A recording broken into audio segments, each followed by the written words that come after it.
colonne prussienne vient d'attaquer Davout. Les Prussiens? D'où sortent-ils cela? La leçon que j'aurais infligée à Iéna n'a donc pas suffi. Et le maréchal Ney? Toujours pas de nouvelles, sire. Faites donner la garde. La garde, sire? Je sais, c'est la première fois. Exécution! Très bien, sire.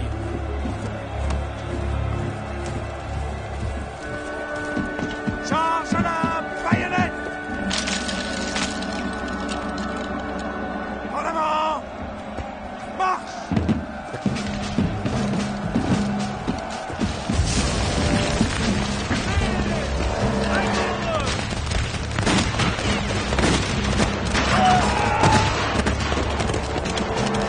Halte au feu, grenadier, et l'arme au bras! La vieille garde ne se bat qu'à la baïonnette!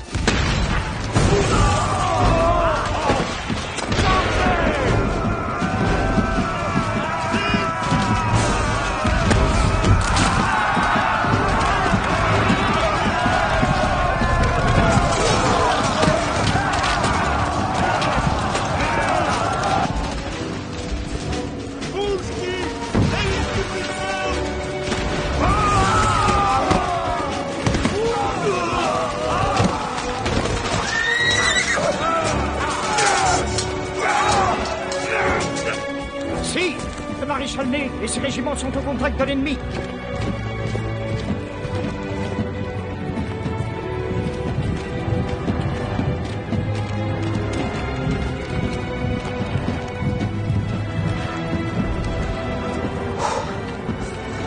Ça me passait à deux doigts du désastre.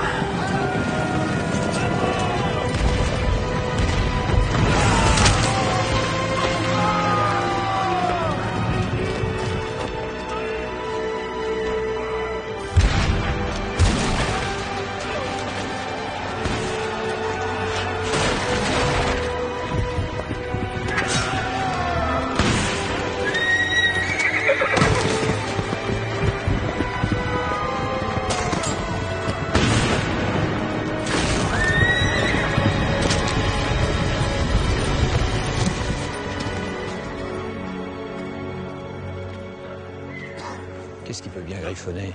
Il écrit probablement le compte-rendu de la bataille tel qu'il voudrait le voir publié dans les gazettes de Paris. L'empereur orchestre toujours tout ce qui l'entoure. Et il façonne l'histoire.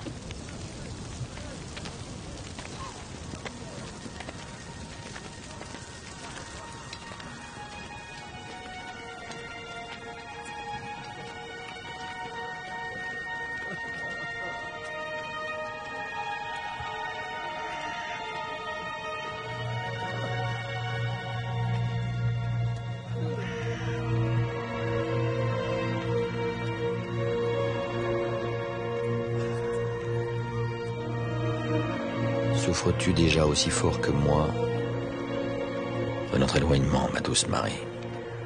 Ce mauvais village qui s'appelle Eylau est hanté par la foule immense des morts et des blessés.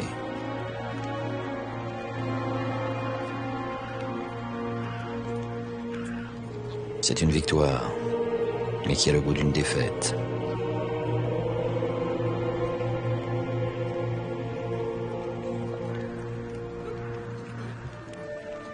C'est pourquoi, Marie, je viens me réfugier ce soir dans la pensée de toi.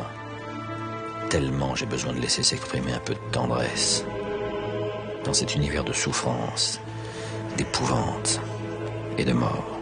Ce mauvais village qui s'appelle Eylau est hanté par la foule immense des morts et des blessés. C'est une victoire, mais qui a le goût d'une défaite. C'est pourquoi, Marie, je viens me réfugier ce soir dans la pensée de toi. Tellement j'ai besoin de laisser s'exprimer un peu de tendresse dans cet univers de souffrance, d'épouvante et de mort.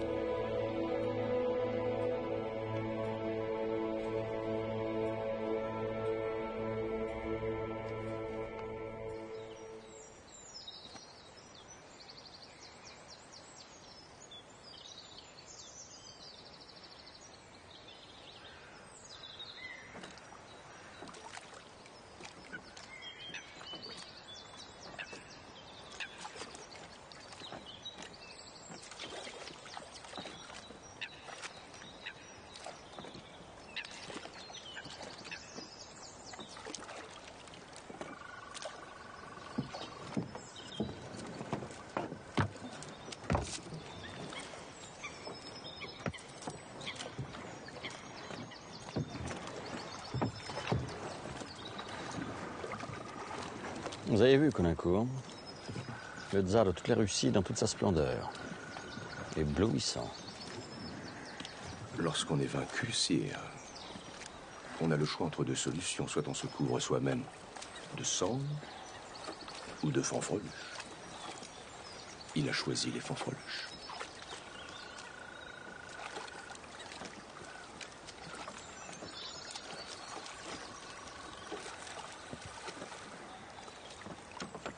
Vous devez savoir, sire, que je suis comme vous. Je déteste les Anglais à un point que je ne saurais dire. Dans ce cas, sire, la paix est faite.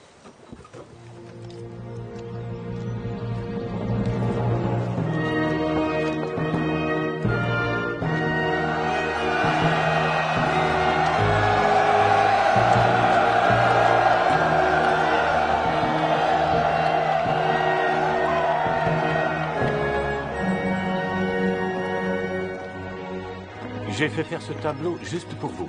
Je tiens à ce que vous gardiez un souvenir de cette entrevue durant laquelle, au milieu du Yémen, l'empereur des Français et le tsar de Russie se sont rencontrés pour s'offrir mutuellement la paix. Vous croyez vraiment que la France vous a offert la paix? Moi, je dirais plutôt qu'elle vous l'a imposée. Les Français ont un tel don pour la nuance. C'est beaucoup plus qu'une nuance, sire. Si vous n'aviez pas accepté mes conditions, vous savez fort bien que j'aurais fait voler en éclats l'empire de votre allié austro-hongrois. Et que j'aurais porté la désolation au cœur de votre propre empire. Vous vous faites plus méchant que vous ne l'êtes. Non, je ne suis pas méchant, je suis vainqueur. Enfin, tout ce qui compte à mes yeux, c'est que nous avons bâti ensemble une paix honorable et surtout durable. Ça durera aussi longtemps que vous respecterez notre engagement. Tout ce qui est à l'est de la Vistule est à vous, mais tout ce qui est à l'ouest est à moi. Il y a un seul problème. C'est que ce petit fleuve passe à travers la Pologne. Et que la Pologne ne saurait être française. Mais comme il n'est pas question non plus qu'elle soit russe, je ne vois qu'une solution. Une Pologne autonome et souveraine, une Pologne polonaise. Une Pologne polonaise adossée au flanc de la Sainte-Russie, ce serait pour nous une menace permanente. La Pologne doit rester ce qu'elle est. Elle n'est rien, c'est un fantôme. Justement, je vous fais une proposition. Pas de résurrection de la Pologne, et je convaincrai les Anglais de cesser de monter l'Europe contre vous. Intéressant. Je ne supporte pas la manie des Anglais de faire la morale au monde entier. Si une nation a le droit de donner des leçons aux autres, c'est la France. Votre révolution a fait faire aux hommes un si grand pas vers la liberté. Si vous aimez tant la liberté, pourquoi la Russie pratique-t-elle encore le serval? Sire, vous ne prétendez pas tout réformer. Enfin, pas en une seule fois.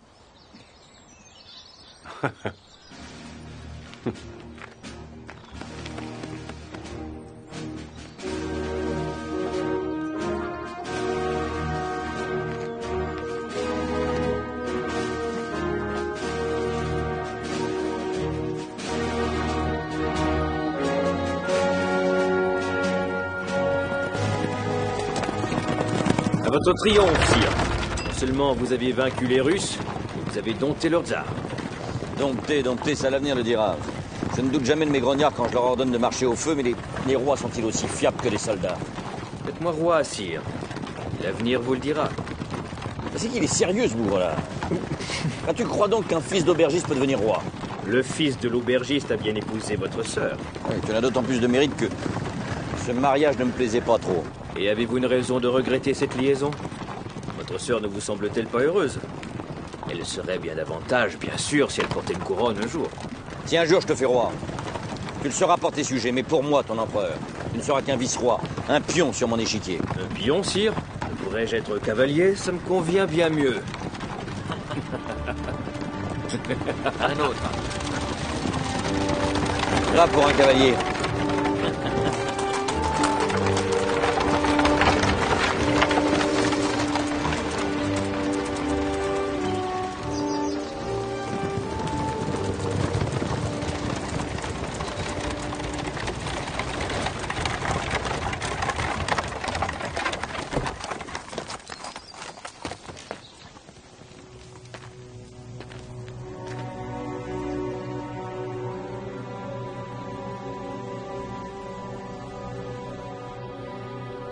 Ça a duré 3 jours et 3 nuits. Et au matin, c'était fini.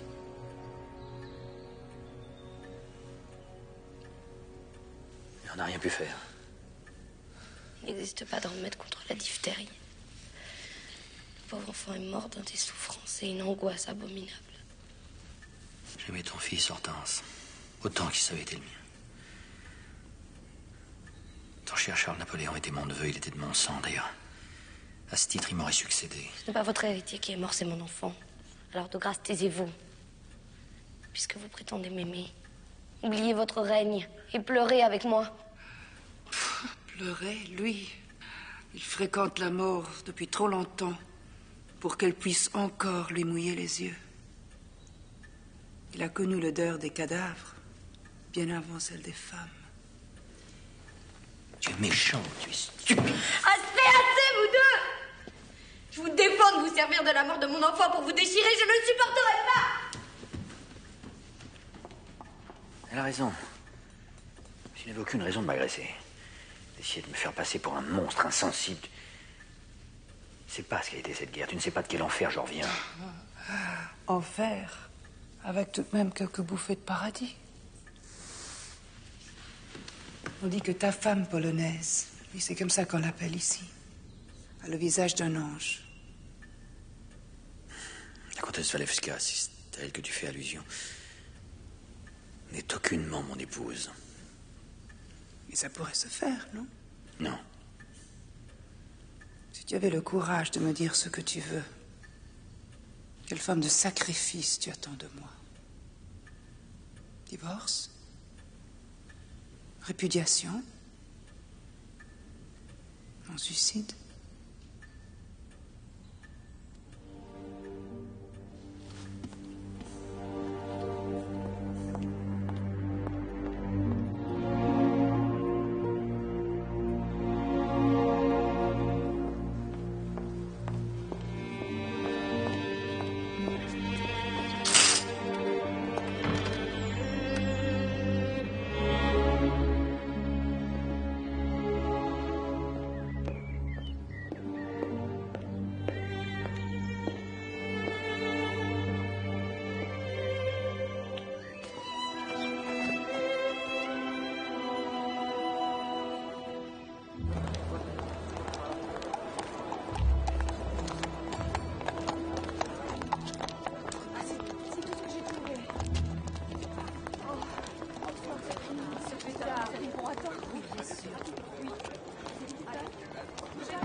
Eh bien, monsieur, mon valet me dit que vous vous êtes présenté comme venant de la part de l'empereur pour voir... Mon fils, oui. Sire, enfin... Je peux? Mais oui, naturellement. J'ai jamais eu un enfant aussi petit dans les bras. Hortense rechignait à me laisser le sien, elle avait peur que je le laisse tomber. Celui-ci est à vous. Vous pouvez être Dorothée autant que vous voulez. Il est beau, non? Pour sûr qu'il est beau. Les gens n'osent pas trop dire qu'ils vous ressemblent, mais... Les gens? Quels gens? Ah oui. Mais tu ne le montres pas à tout le monde, j'espère. C'est notre secret. Rendez-le-moi, sire, il vous importune à gigoter comme ça. Et puis, il n'est pas encore propre, il risque de... Non, je le garde encore un peu. Vous avez raison. Il doit s'habituer à vous. Maintenant que vous voilà de retour, vous allez pouvoir nous rendre visite aussi souvent que... C'est la dernière fois que nous voyons, Éléonore. Mais pourquoi? Qu'est-ce que je vous ai fait pour Non, tu ne me fais que du bien. Si tu savais la joie que j'ai eue en apprenant que tu m'avais fait un enfant. Sois sans crainte. Je vais m'occuper de ce petit et de toi. Mais de loin. De loin? Parce que vous êtes l'empereur et que moi je ne suis personne?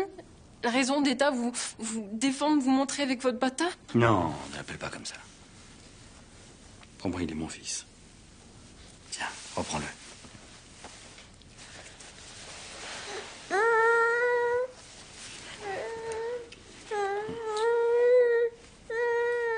Pardonne-moi. Ce qui va vous manquer au moins?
Ramassez les morts.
Regarde ça, comme c'est joli ça. Qu'est-ce qu'il y a? Mais attends. Tu t'es fait mal? Hein? Qu'est-ce qu'il y a? J'ai fait exprès de tomber. Pour voir si tu me prendrais dans tes bras comme autrefois.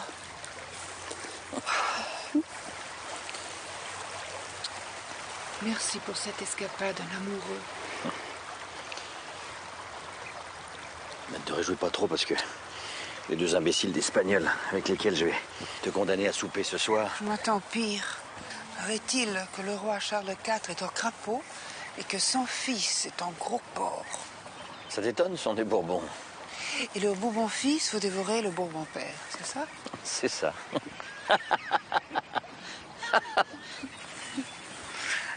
Puisque tu es si gentil, je vais t'annoncer une grande nouvelle. Ah bah, je devine. Ta couturière n'a plus ni ruban ni tissu et tu vas être obligé de survivre avec les 6000 robes que tu as déjà. Non, c'est sérieux. Ça concerne ta succession. Napoléon, tu vas avoir un héritier. Tu es enceinte? Mais non, pas moi. Hortense est enceinte. Elle est enceinte à nouveau. Si c'est un garçon, ils vont l'appeler Louis-Napoléon. Ça sonne pas bien, ça? Louis-Napoléon, empereur des Français. Peut-être empereur. Oui. Empereur en dernier recours, empereur si je n'ai pas de descendant direct. Mais descendant direct. Tu sais que nous ne pouvons pas. C'est toi qui ne peux pas, Joséphine.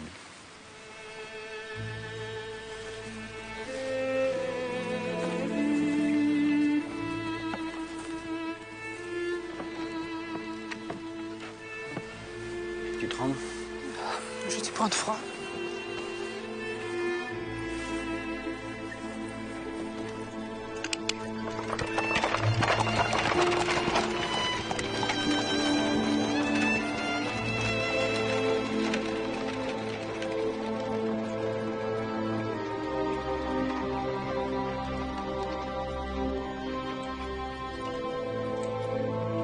Je ne viole pas la souveraineté de l'Espagne, je lui demande simplement de laisser passer le corps expéditionnaire que j'envoie au Portugal. C'est intolérable que Lisbonne accueille des vaisseaux anglais alors que j'ai décrété le blocus de tous les ports d'Europe. Sire, ces diables de Portugais ont toujours une commerce dans le sang. Ce ne sont pas des marchandises que les Anglais débarquent sur les quais de Lisbonne. Ce sont des régiments, la cavalerie, des canons. Pour remonter vers les Pyrénées et menacer la France par le sud. L'impératrice n'a pas faim? Une légère indisposition. Ah, quelle Atima. Elle ne fait pas ce qu'elle manque. Si vous m'aidez à monter sur le trône d'Espagne, sire, je me ferai un devoir sacré et favoriser le passage des armées françaises. qu'aurez-vous fait? Vous avez entendu, sire?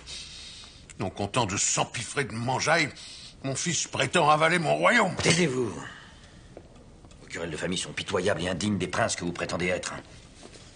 Pardon, sire. Une dépêche en provenance de Madrid. Quartier général du maréchal Murat, en date du 2 mai.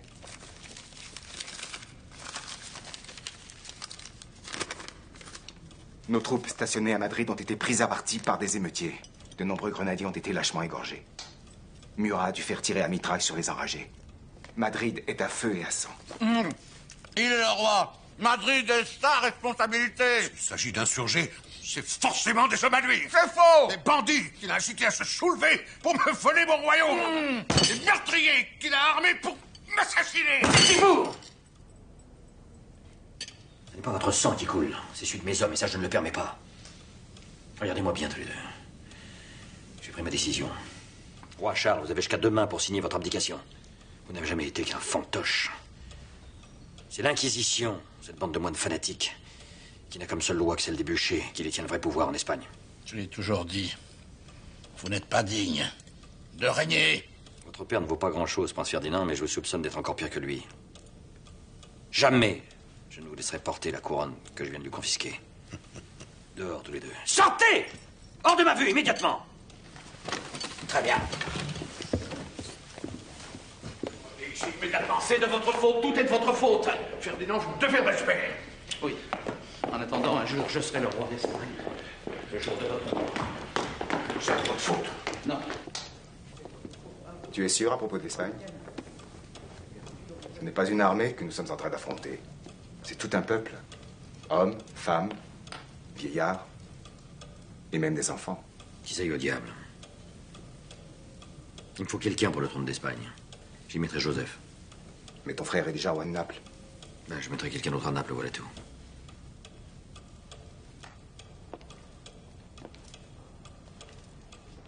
Joachim? Joachim? Ah, tu es là, Joachim. Prenez ça d'abord. Décidément, je ne sais pas quelle toilette choisir. Comment s'habille une reine? Tu n'as pas besoin de te mettre en frais pour ces brigands. Le Napolitain qui n'est pas mendiant est un voleur. Joachim. Napoléon aussi est un voleur. Joachim. Ce n'est pas vrai, peut-être? Ton frère nous enlève tout ce que nous possédons. Notre maison de Neuilly, cet hôtel de l'Élysée, et ma solde de maréchal qui m'a supprimé. Mais enfin, il va t'offrir un royaume en échange. Je n'ai aucune envie de Naples.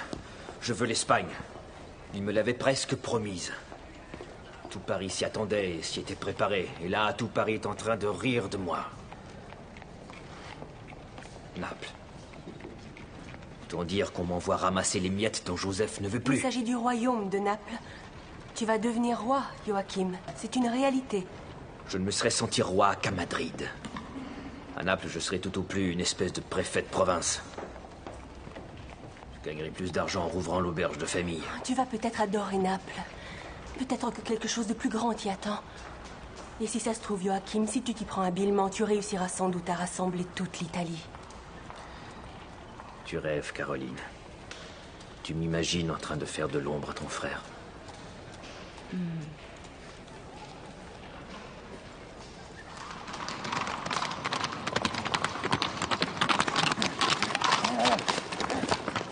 Laissez passer! Courrier d'empereur!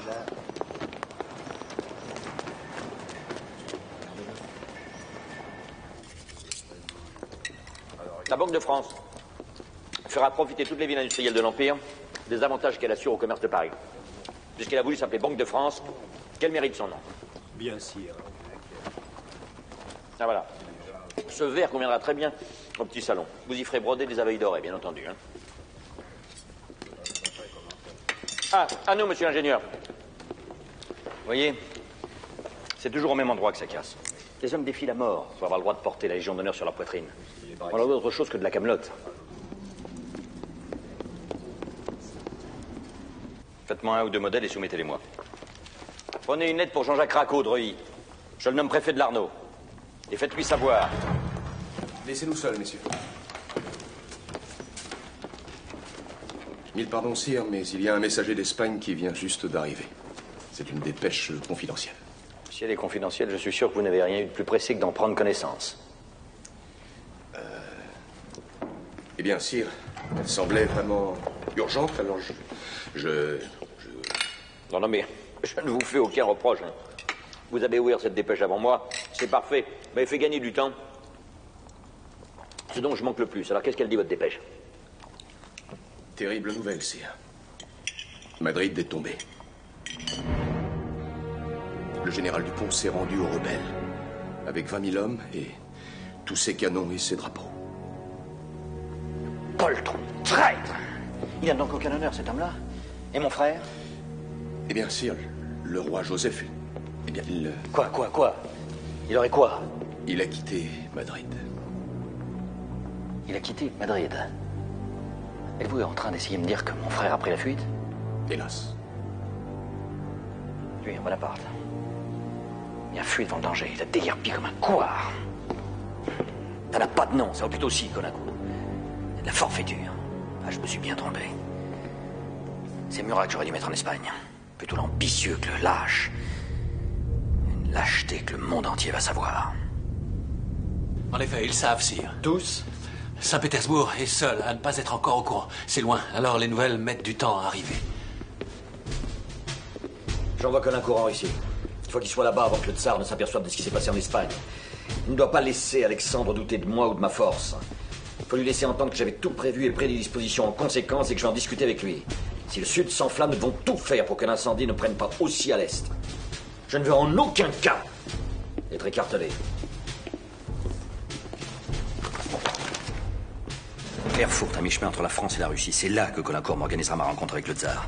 Puisque l'empereur de toutes les Russies se dit notre ami qu'il le prouve, en obligeant les Prussiens et les Autrichiens à se tenir tranquilles pendant que mon armée sera occupée en Espagne. Faites-moi confiance, sire, je vais vous préparer un excellent traité à ce sujet. Quant à ces barbares d'Espagnols, je vais envoyer Ney à Madrid, avec mission d'écraser la rébellion. Sans pitié. Mais avec quelles troupes, sire? Ney aura ce qu'il y a de mieux, nos régiments d'Allemagne. Mais dans ce cas, vous allez être obligé de dégarnir vos positions à l'Est? Oui, je sais. Ce n'est pas un modèle de prudence, mais il serait encore plus dangereux de laisser croire à l'Europe qu'une bande de terroristes enragés peut humilier impunément l'armée française. Parce que l'armée est Talleyrand. C'est moi.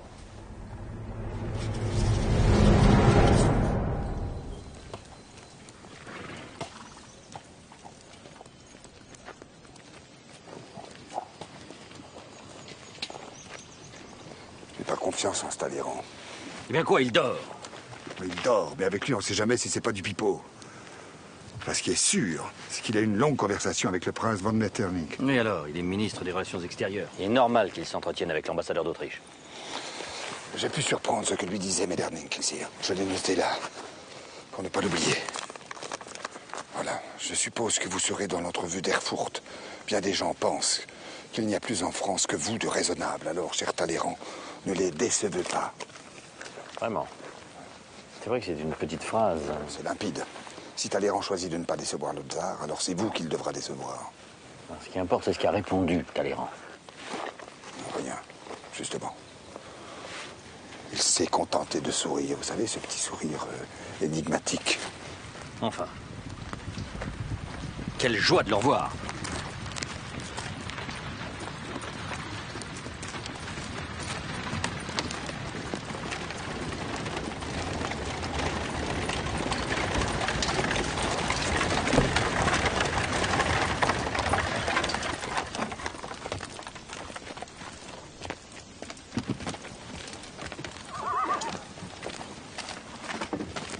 Alexandre. Ah, vous avez belle allure. Très cher ami, puis-je vous présenter Monsieur de Talleyrand? Votre serviteur. Je le connais bien, sire, et je suis persuadé que son sens de la mesure et la finesse de ses analyses nous aideront dans nos négociations. Négocier? Qui parle de négocier? On négocie quand on ne partage pas le même point de vue, mais vous et moi sommes par avance d'accord sur tout, n'est-ce pas? Si nous rejoignons Erfurt tous les deux, juste tous les deux, j'ai de très beaux chevaux russes. Venez. J'ai pensé qu'il vous plairait d'échapper au protocole.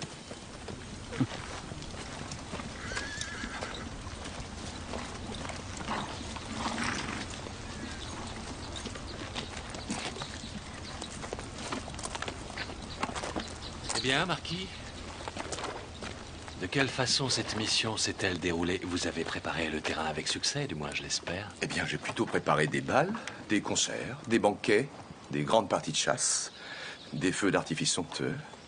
L'empereur veut conquérir le tsar par le spectacle de sa puissance. Sa Majesté dit qu'il n'y a rien de tel pour qu'une négociation soit bonne. Principalement avec un être aussi civilisé qu'Alexandre.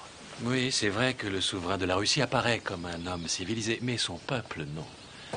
En France, bien sûr, c'est exactement le contraire.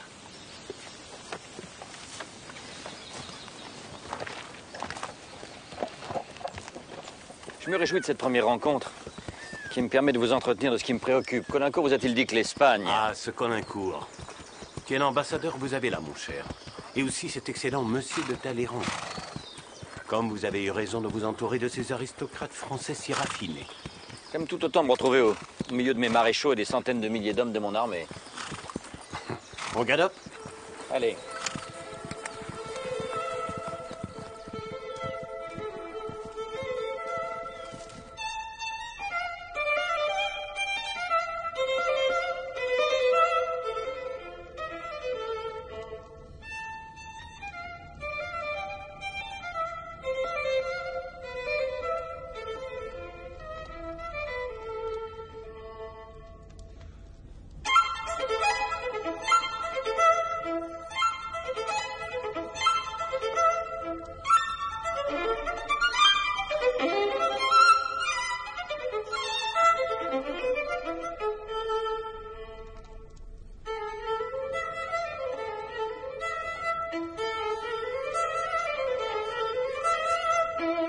Sire, quelle merveilleuse idée a eu votre sœur de nous envoyer Paganini.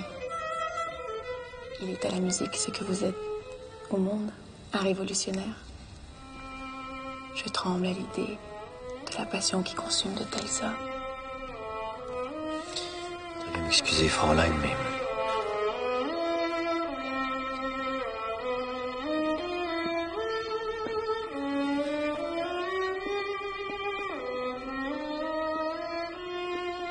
Est-ce qu'il serait allergique à la musique italienne? Il préfère la musique militaire. Militaire? Oui. Vraiment?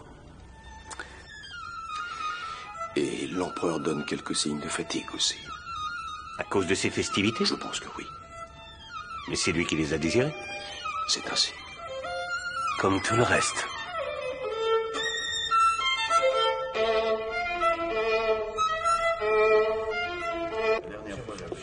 Debout!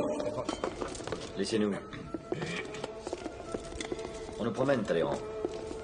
Ça fait une semaine que nous sommes ici, on ne fait que s'amuser. Enfin, si on peut appeler s'amuser le fait d'entendre Paganini. Alexandre fut toute allusion à la situation politique. C'est plus un tsar, c'est une anguille. Enfin, ne voit-il pas que j'ai besoin de lui? Au contraire, c'est précisément pour cette raison qu'il se dérobe, sire. Oui. Je vais le ramener à la réalité, moi. Finita la commedia. Où en êtes-vous de la rédaction du projet de traité?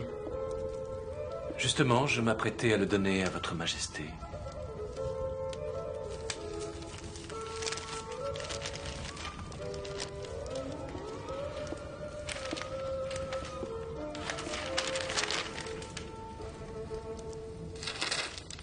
Où est la clause stipulant que la Russie fera pression sur la Prusse et l'Autriche?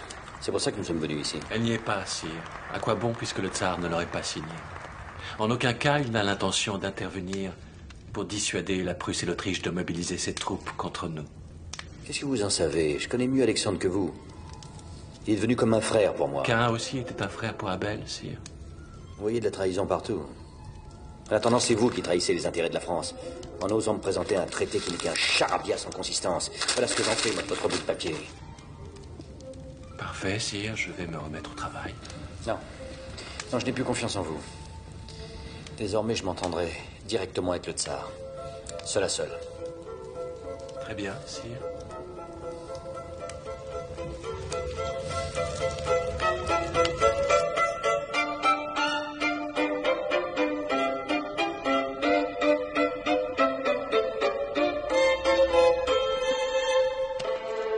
Je l'ai fait faire spécialement pour vous.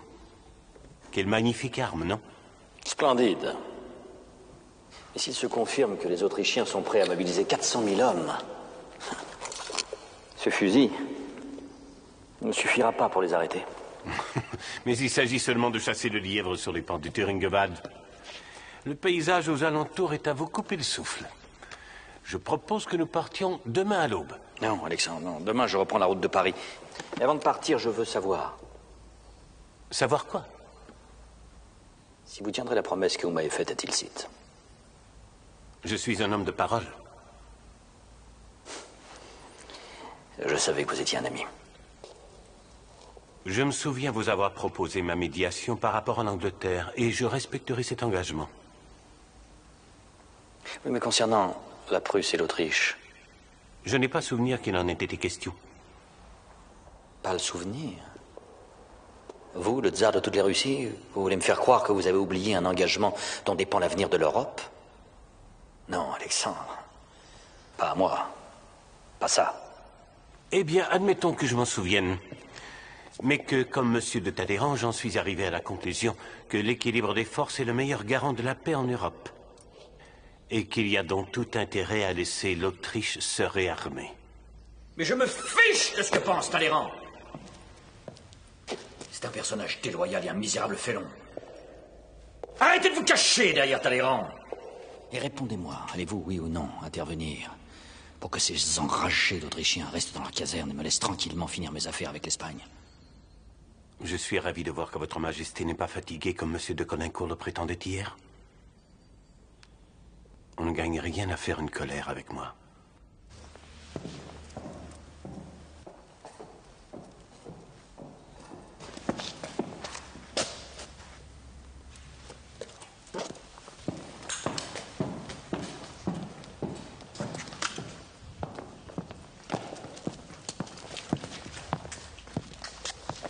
Ça a failli me coûter un chapeau, mais j'ai fini par avoir ma réponse. Il ne nous aidera pas.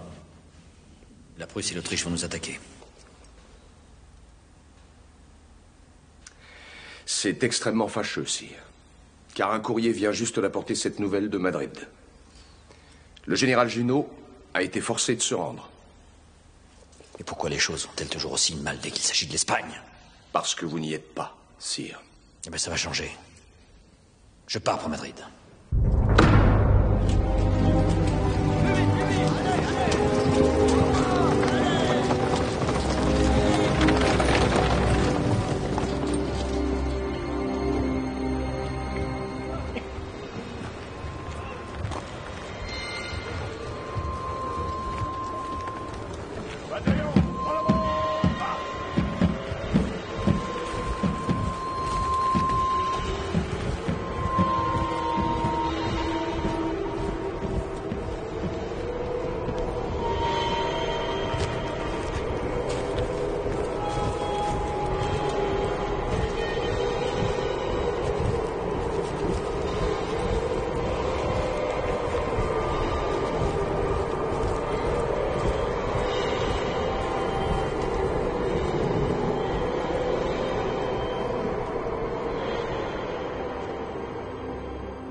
Si Napoléon était encore vivant, nous le saurions. Il n'a jamais pu rester une heure sans envoyer des dizaines de lettres dans tous les azimuts. Or, depuis plusieurs jours, c'est le silence. Ces lettres ont peut-être été interceptées. Les Espagnols ont la réputation d'égorger tout ce qui porte un uniforme français. Et vous, madame, quel est votre sentiment?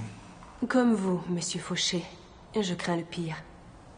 Si nous nous laissons prendre de vitesse, vous savez ce qui ne manquera pas d'arriver? Le retour à la monarchie. Et je comprends le malaise que vous ressentez à cette idée, Fouché. Louis XVIII risque de vous faire payer cher votre zèle durant le règne de la terreur. Vous vous égarez, Talleyrand. Si j'ai peur, c'est pour la France. Bien. Il faut préparer la succession de l'empereur. Je suis convaincue que mon époux recueillerait très facilement l'approbation du peuple. Je suis d'accord. Reste à savoir évidemment ce que votre mari pensera de tout ça.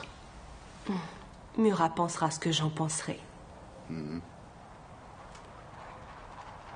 Il ne manque donc plus que vous, Talleyrand, pour que la fête soit complète. La conspiration, plutôt. Je dirais même La trahison. La trahison? Où voyez-vous une trahison? L'empereur, à ma connaissance, a désigné le fils de Louis et Hortense en tant que successeur. Mais cet enfant va avoir 6 mois, c'est insensé. Oui, peut-être, mais faire des plans sans prendre en compte les vœux de l'empereur, c'est de la trahison.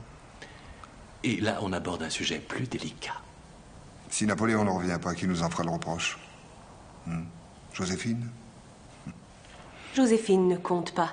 Il suffit de lui laisser la malmaison avec un peu d'argent, elle nous baisera les mains. C'est une discussion passionnante. Et qu'arrivera-t-il si l'empereur revient malgré tout?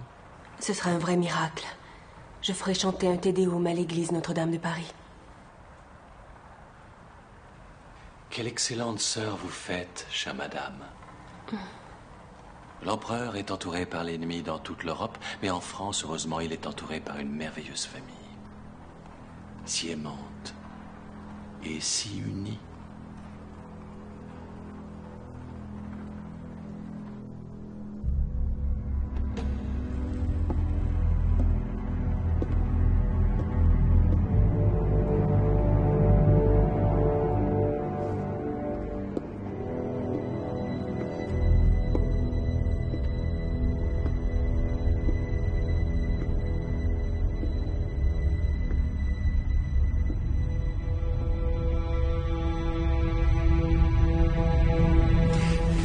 C'est moi. Et pourquoi est-ce que tu me caches ton visage? Ce sont les remords qui t'empêchent de me regarder en face. Alors, mais pourquoi les remords? À cause de ce qui s'est passé ici pendant que j'étais en Espagne. Mais qu'est-ce qui s'est passé? Tu te fous de moi. Dis, Joséphine, tu te fous de moi. Avant, tu me trompais avec des hommes. Mais maintenant, tu me trompes tout court.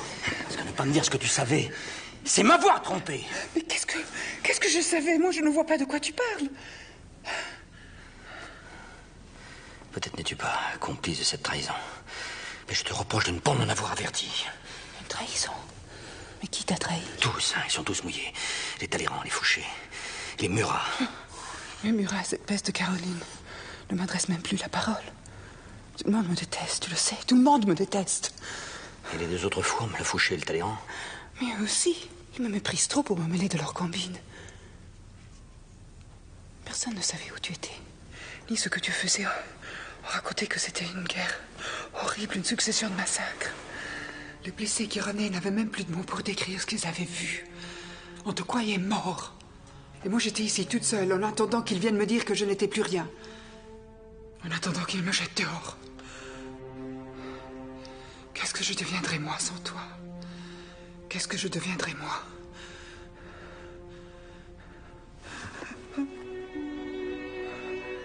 Pardon. Pardon. Pardon. Pardon.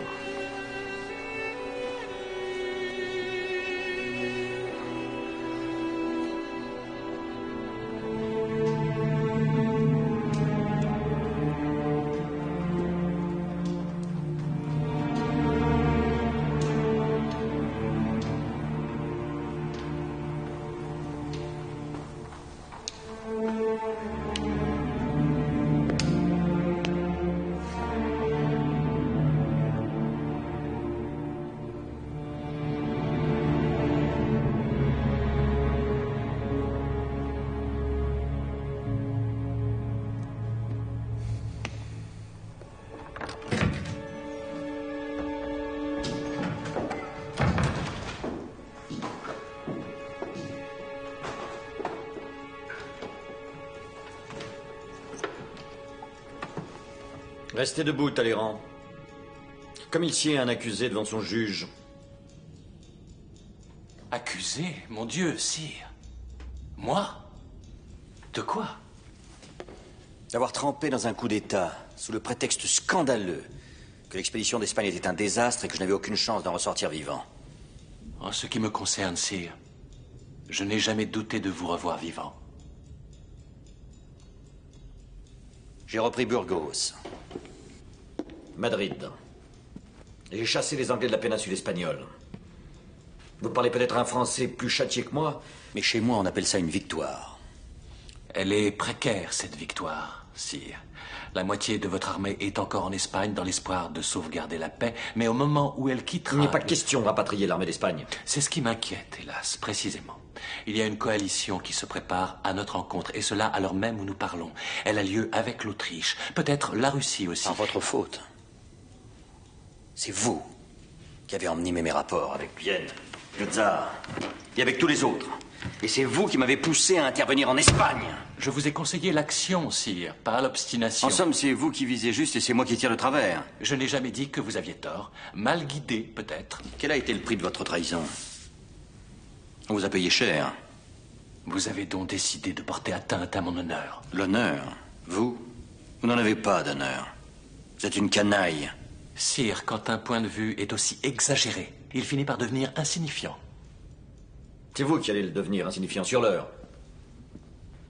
Je vous retire votre charge de grand chambellan et les 40 000 francs qui vont avec. Très bien. J'ajoute que c'est complètement injuste, mais je veux me soumettre au bon vouloir de Sa Majesté. Et je continuerai avec dévouement et fidélité à servir votre Majesté. Et cela ne finira qu'à ma mort.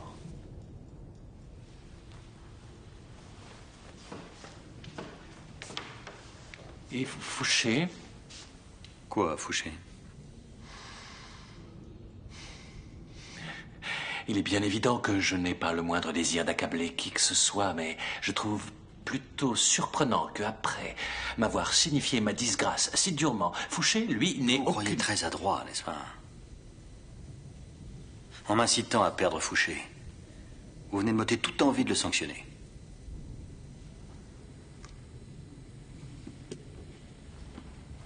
Talleyrand. De la merde. Vous êtes de la merde dans un bas de soie.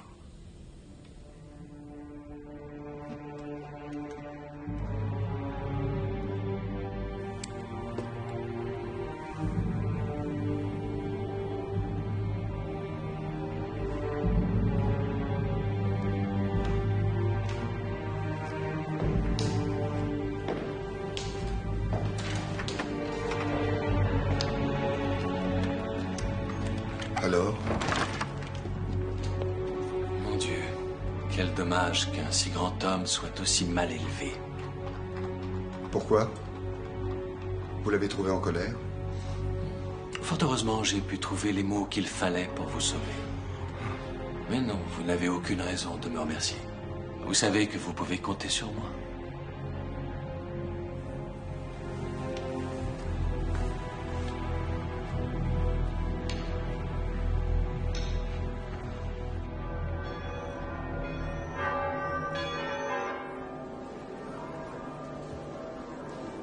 Pourquoi sommes-nous ici?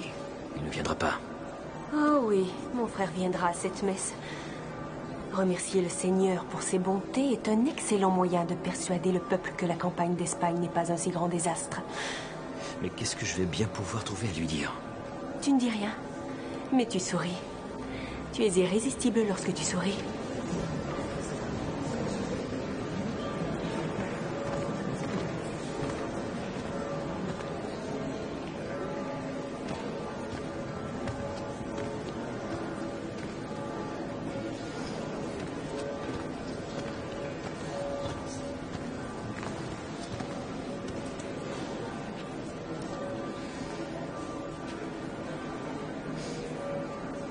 Tu sais pourquoi ton mari est là au lieu d'être aux arrêts dans une forteresse?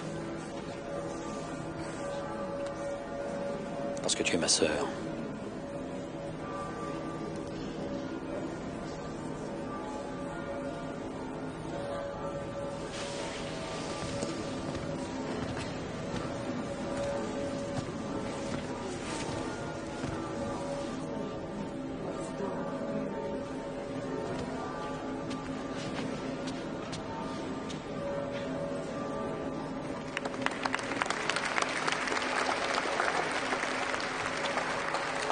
Quel triomphe!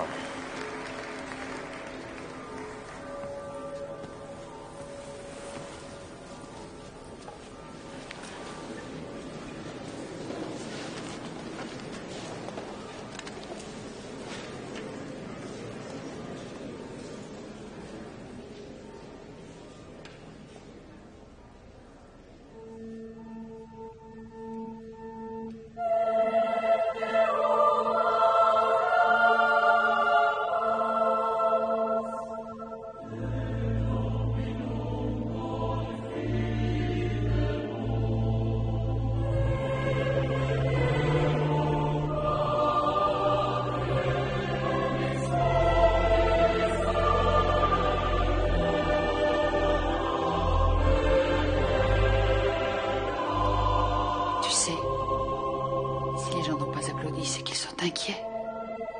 À qui la faute? Jusqu'au sein de ma propre famille, il y a eu des défaitistes. Et peut-être même pire.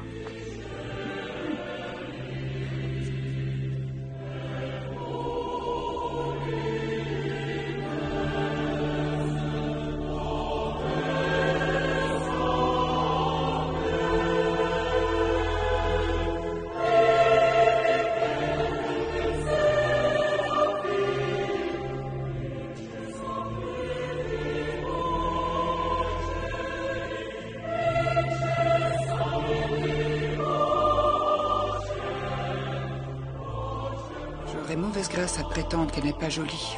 Enfin, jolie c'est un grand mot. Attrayante peut-être. Bien qu'un peu rustique.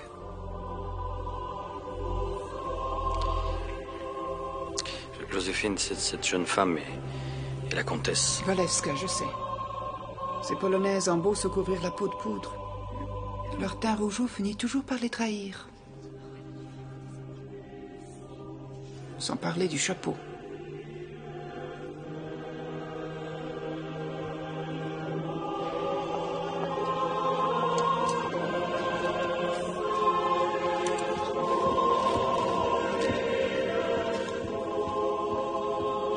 Si, du maréchal Berthier.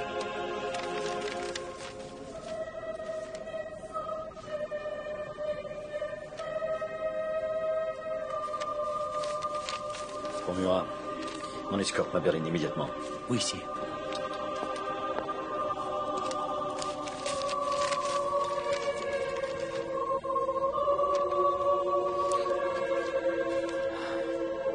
Les Autrichiens ont franchi l'Inn. C'est la guerre.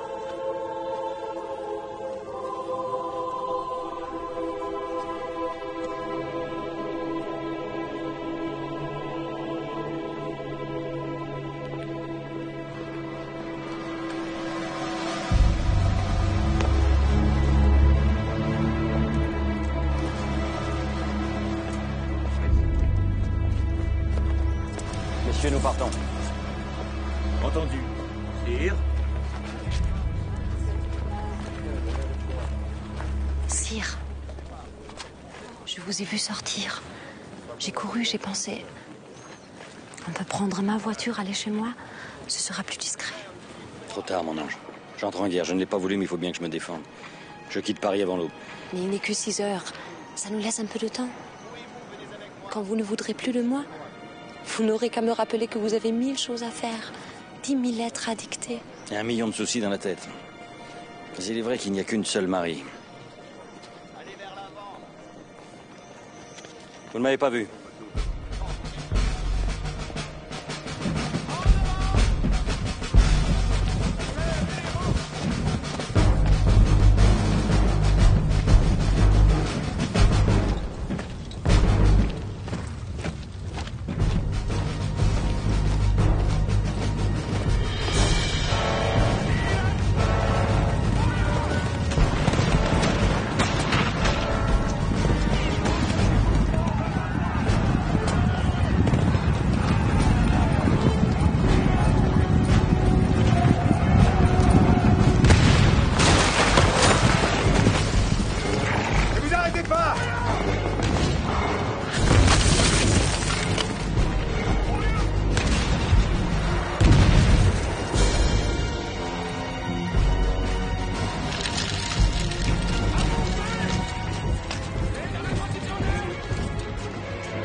Sire, les pontonniers ont rétabli le passage. Dans tous les hommes et les munitions sur la rive gauche. Faites vite, cette bataille n'est pas perdue.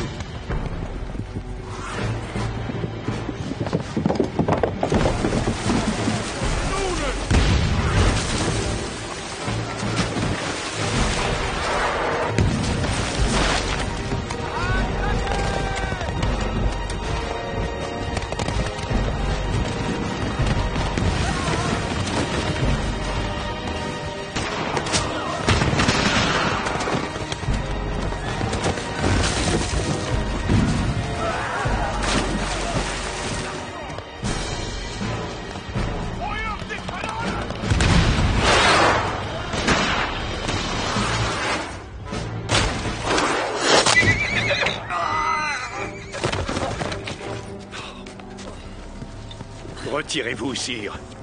Si vous restez là, vos grenadiers cesseront de combattre. On retrouvera l'ennemi à Wagram. Il y a une bonne et brave plaine à Wagram. On retraversera le Danube. Je suis sûr que Wagram sera le nom de la victoire.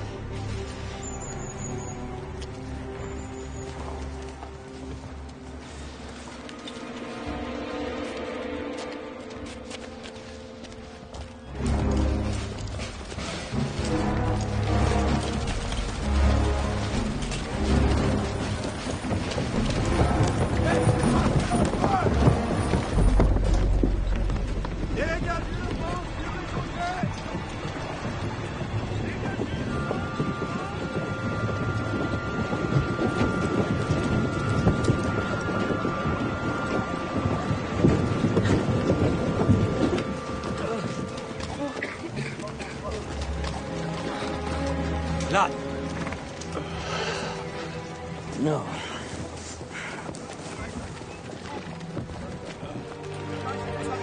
Lan, c'est moi. Tu me vois? Tu me reconnais? Veuillez vous pousser, sire. Il faut l'amputer. L'amputer, lui? C'est le maréchal Lan.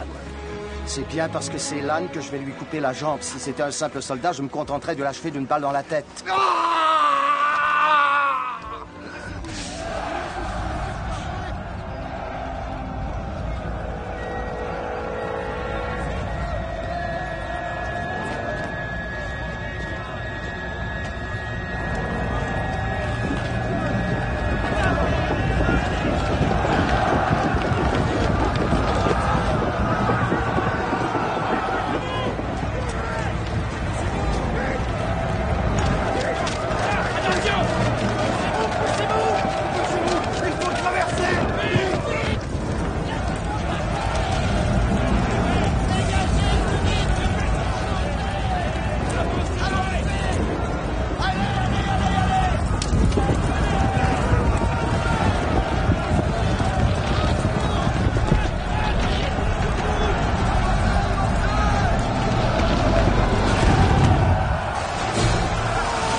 Si, n'y allez pas. L'odeur. La gangrène.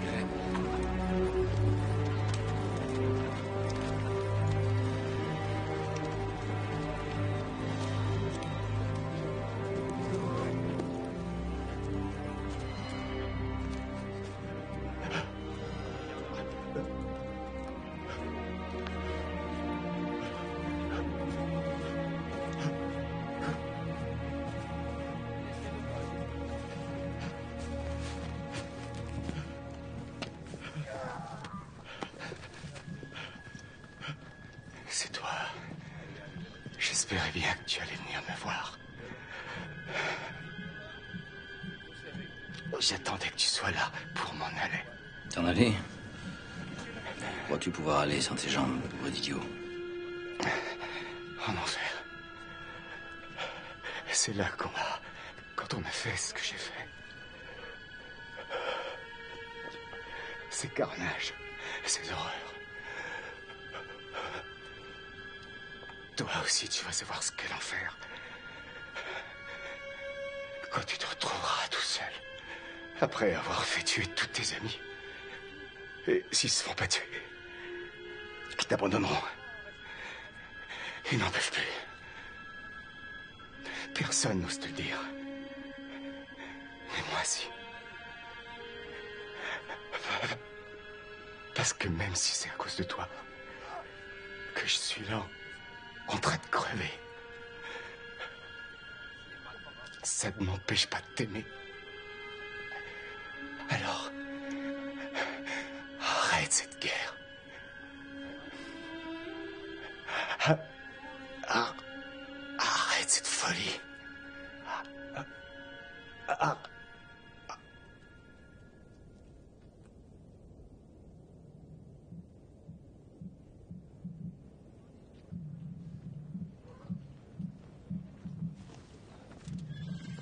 Marbeau.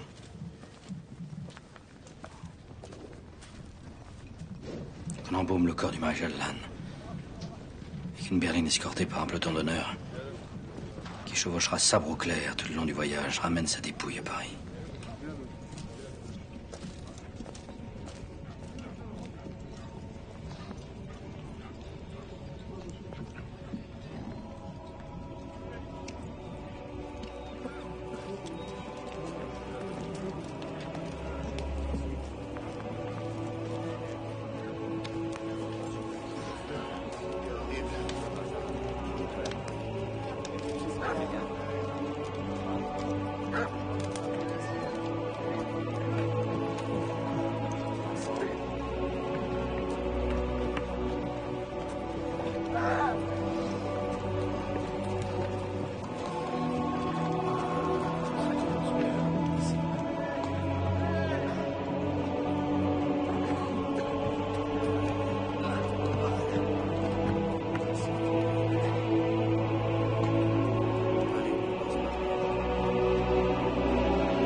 Ne connaissais pas ces bijoux?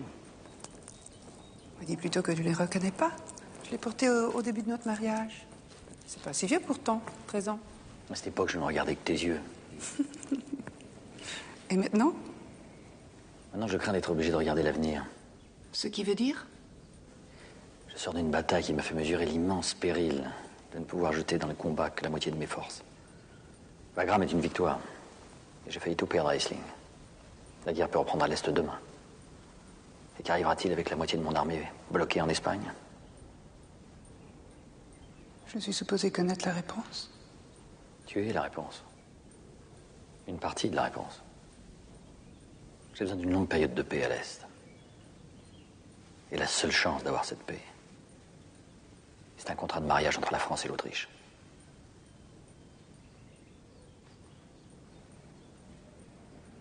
Tu veux dire entre toi et l'archiduchesse Marie-Louise? Ce mariage me répugne d'avance, mais je dois tout Tu sacrifier. dois pas te justifier.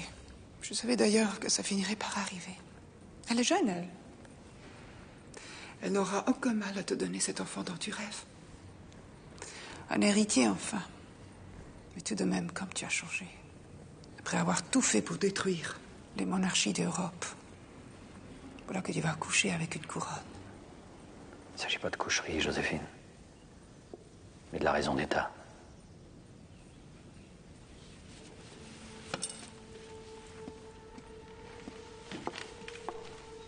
Pleurniche pas. C'est indigne de toi. C'est indigne de nous. Il ne pleurniche pas. C'est les petites filles qui pleurnichent. Moi, ça fait longtemps que je ne suis plus une petite fille. D'ailleurs, c'est pour ça que tu me rejettes. Parce que je suis une vieille femme. Tu ne m'aimes plus, Napoléon, là voilà la vérité. La seule vérité. Tu ne m'aimes plus.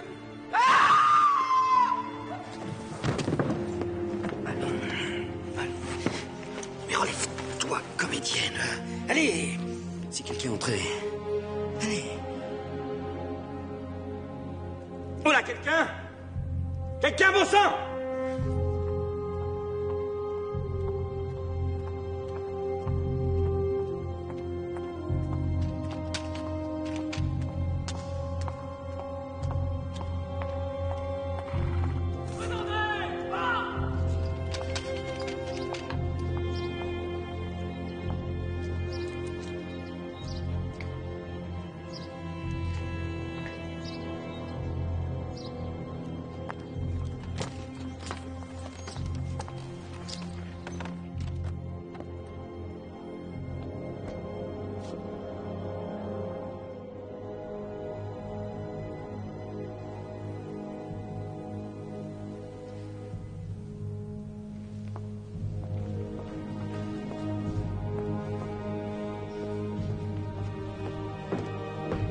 Sire, son Excellence le Prince de Metternich, ambassadeur d'Autriche, demande à être reçu.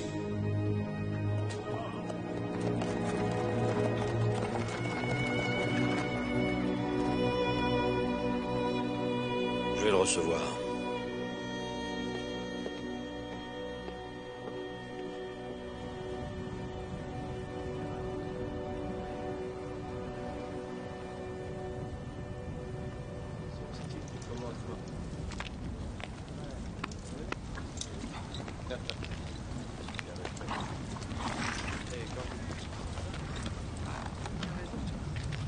C'est quoi, ça? Un épouvantail, sire. Affublé d'un uniforme autrichien. Si Marie-Louise voit ça, c'est l'incident diplomatique à coup sûr. On a eu assez de mal comme ça à convaincre l'empereur François qu'on était prêt à adorer son autrichienne de fille, 15 ans à peine après avoir guillotiné Marie-Antoinette.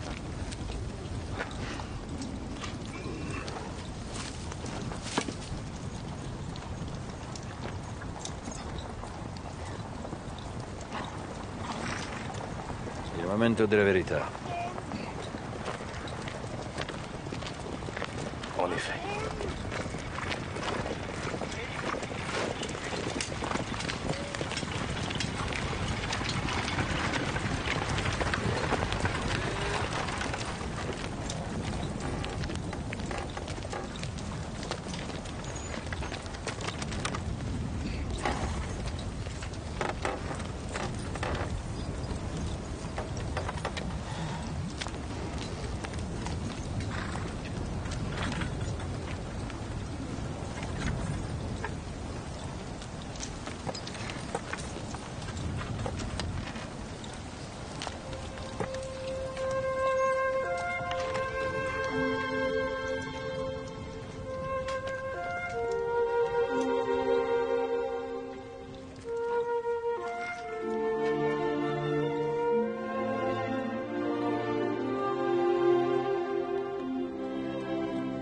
Nous allons directement au château de Compiègne.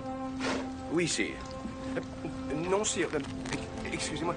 Désolé, mais en accord avec le protocole, Votre Majesté et Son Altesse l'Archiduchesse doivent honorer de leur présence un banquet, sire. Annulé, ça sera Compiègne et tout de suite. Oui, sire, bien sûr.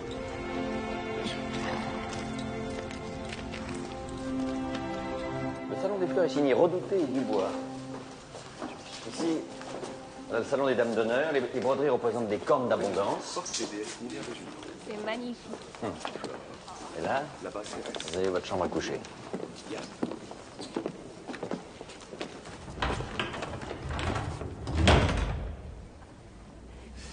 Leur Majesté ont grand besoin de se reposer.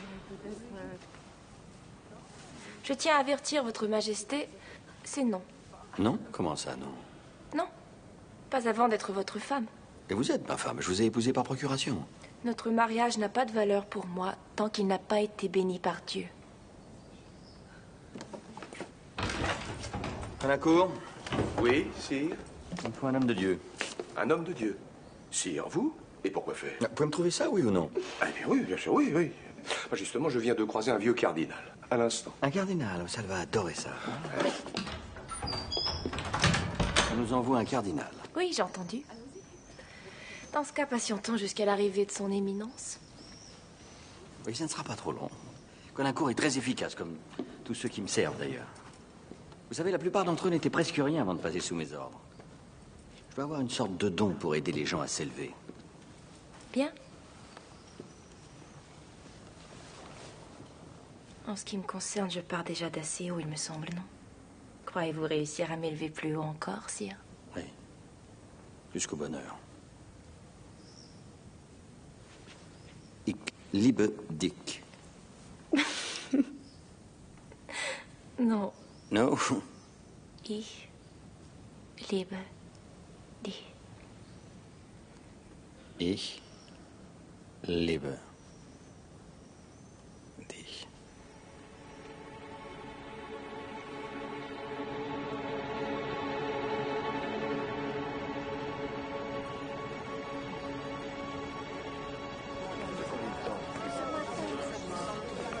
Vous ne savez rien?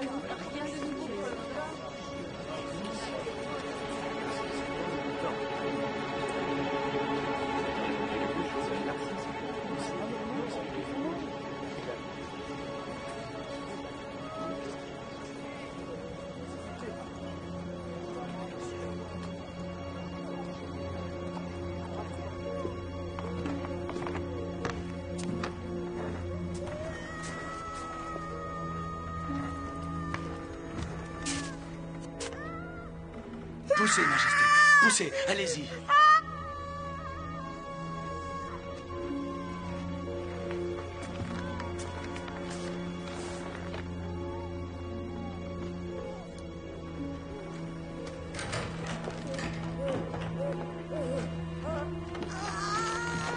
Non, pas maintenant, pas maintenant.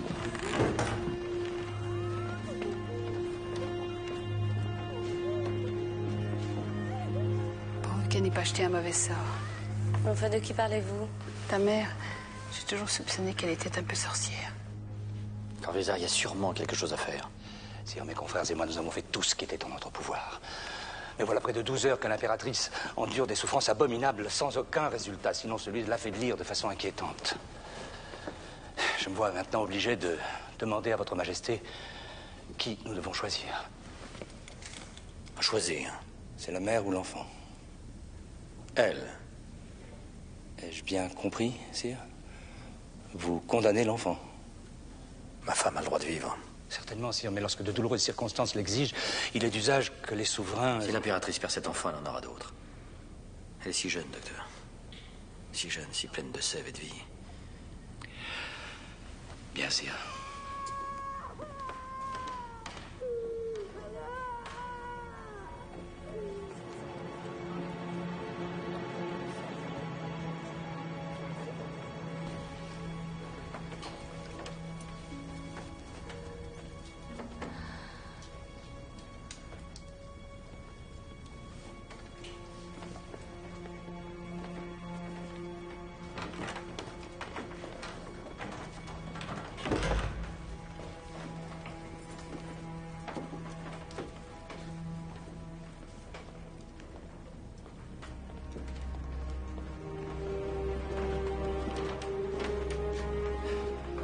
Garçon.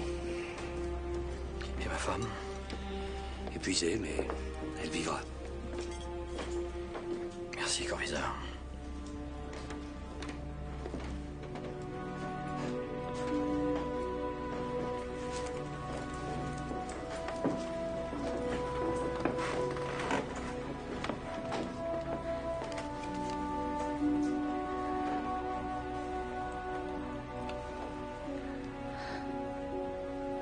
Ça va aller maintenant.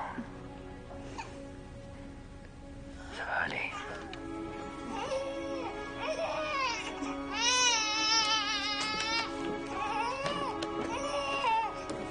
Il est vivant. cage, vite. Vite, sire.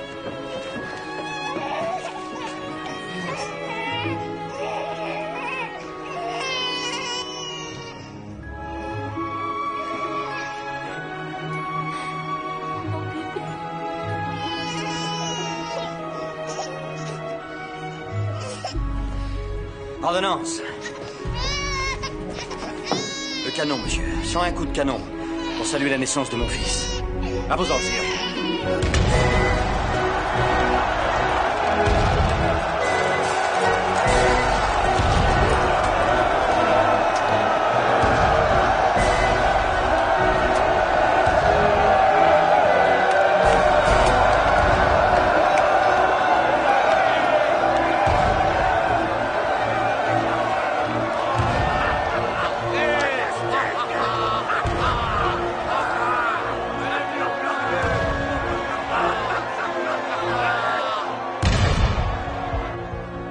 Mon premier mouvement, madame, a été de vous faire dire de remettre votre visite. Parce qu'il s'est passé cette nuit un événement tout à fait prodigieux. Qui... Je sais. J'ai entendu le canon. Je l'entends encore, ça n'en finit pas. 101 coups. Un fils, vous vous rendez compte? En voici un autre, qui est aussi à vous.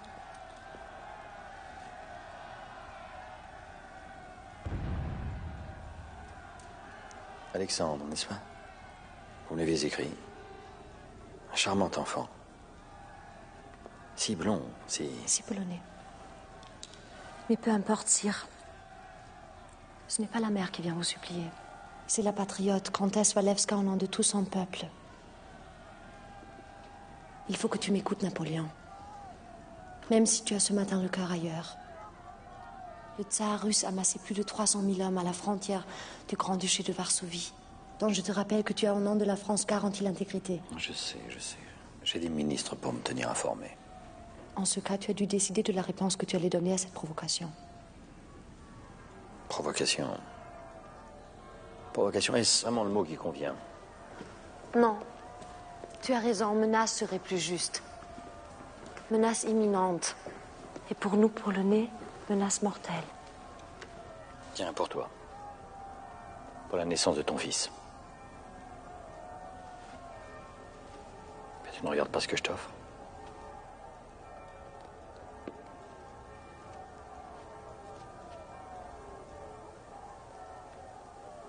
Eh bien, ça ne te plaît pas? Si, c'est très beau, mais ce n'est pas la réponse à ma question.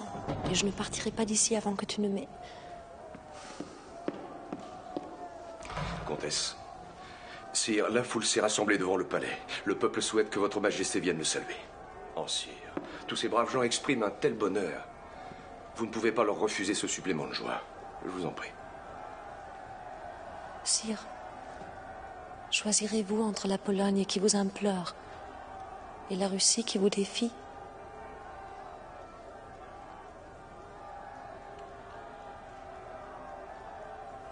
Je vous ferai connaître ma décision.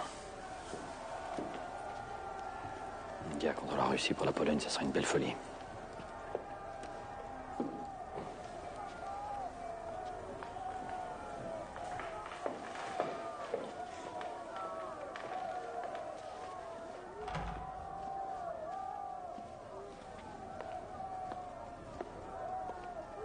Je crains que vous ayez mal choisi votre jour, madame.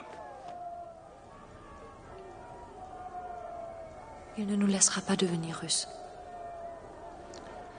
Madame, cette nuit a changé notre empereur. Désormais, c'est un autre homme. Je le connais, cet homme. Il nous aidera.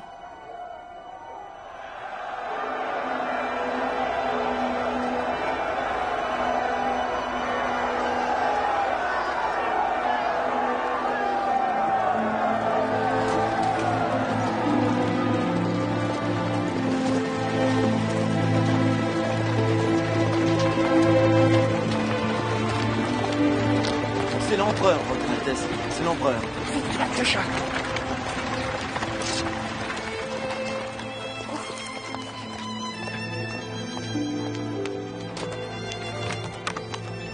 Tu aurais pu prévenir. Non, non, non, ne m'embrasse pas. Je te défends de me regarder. Je suis sale, affreuse et attifée comme une paysanne. Tu peux même dire une pauvre paysanne. Une fois de plus, tu t'es endettée jusqu'au cou. J'ai encore dû régler tout un troupeau de tes fournisseurs mécontents. Mais je t'ai pourtant accordé une rente de 5 millions de francs par an. Qu'est-ce que tu fais de tout cet argent, Joséphine? Je le dépense. Et puis quoi? Ce n'est plus le tien. Oui, mais c'est toujours celui de l'État. Mais depuis le temps que tu me remets à flot quand je suis sur le point de couler, tu devrais avoir l'habitude. Mais ce n'est pas ça qui te donne cet air si grave que tu as aujourd'hui. De quoi es-tu vraiment venu me parler? De la guerre. Elle semble inévitable. Le tsar fait peser une menace intolérable sur la Pologne. Oh, notre chère Walewska est donc arrivée à ses fins.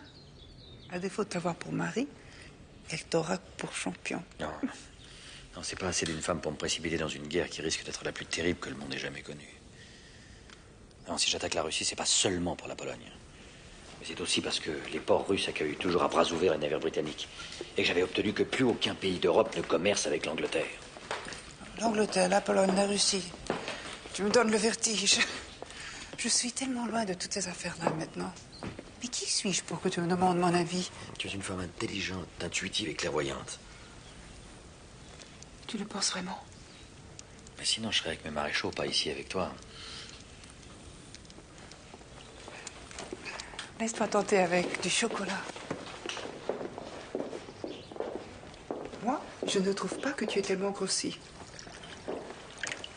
Écoute-moi. Écoute ta vieille amie. Ne va pas en Russie. Tu es au sommet de ta gloire. Du Portugal à la Pologne, presque toute l'Europe t'appartient. Tu gouvernes le destin de plus de 60 millions de personnes. Tu es une femme que tu aimes et qui t'a donné cet héritier que tu désirais tant. Justement, si je lui léguais davantage encore, si en prenant ma succession, mon fils devenait empereur d'Europe. Bonaparte, mais sois raisonnable. On trouve plus de bonheur à faire grandir un enfant qu'un empire. Ne vais pas en Russie. J'ai fait des rêves à ton sujet, des mauvais rêves. Je suis créole, ne l'oublie pas. Et chez nous, dans les îles, on croit à ce genre de présage.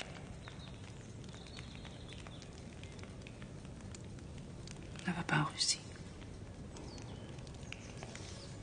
À propos d'avenir, n'avais-tu pas prédit que ce mariage garantirait la paix pour longtemps? J'aurais dû épouser une princesse anglaise. Je suis sûr que c'est Londres qui pousse le tsar à me provoquer. Je trouve que ton jardin est très beau. Surtout pour un mois d'avril.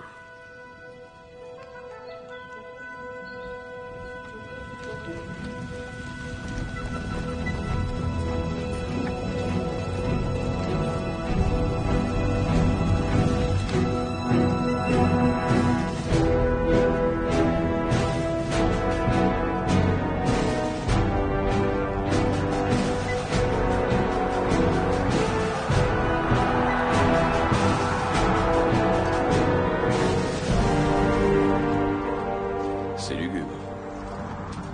Rien ne bouge. C'est étrange. On dirait qu'il n'y a personne pour défendre Moscou. Le tsar nous a abandonné la ville, on dirait. Quel manque de courage. Non, Alexandre est un fourbe. Pas un lâche. Ça ne présage rien de bon. Messieurs, nous y allons.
Fouillez partout.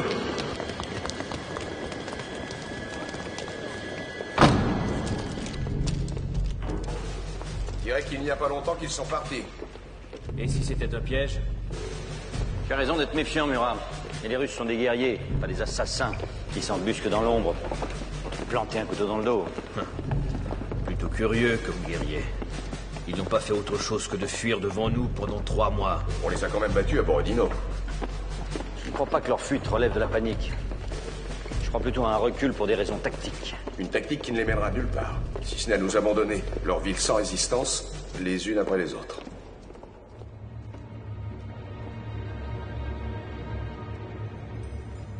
Quel coup de tonnerre quand l'Europe saura que nous sommes maîtres de Moscou. Tant qu'on ne tient pas le tsar, on ne tient pas la Russie. Et le tsar est à Saint-Pétersbourg. Eh bien, va pour Saint-Pétersbourg. Chargeons-nous de tout ce qu'on peut trouver comme vivres, fourrage et munitions. Et allons-y. On a regardé partout, sire. Ça regorge de victuailles là-dedans, mais il n'y a pas âme qui vive.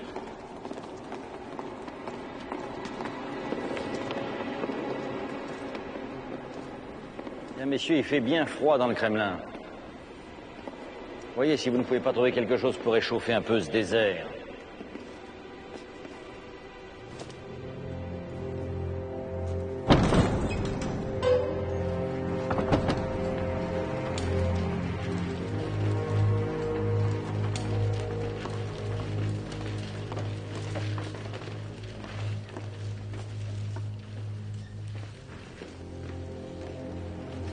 Alors c'est là-dedans qu'il dort, le tsar de toute la Russie. Quand on voit ça, on ne s'étonne pas de son manque d'ardeur au combat. Tu dresseras mon lit de camp et ma table ici, à côté de cette écœurante pâtisserie. Il faudra me débarrasser de tout ça aussi.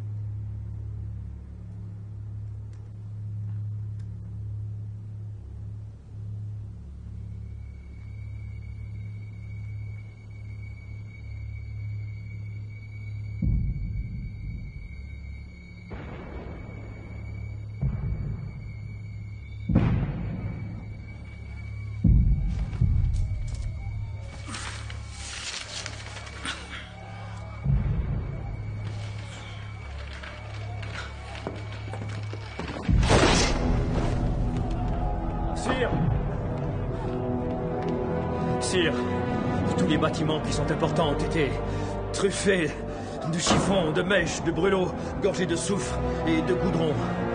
Il a suffi de quelques hommes prêts à se sacrifier et le brassière a démarré.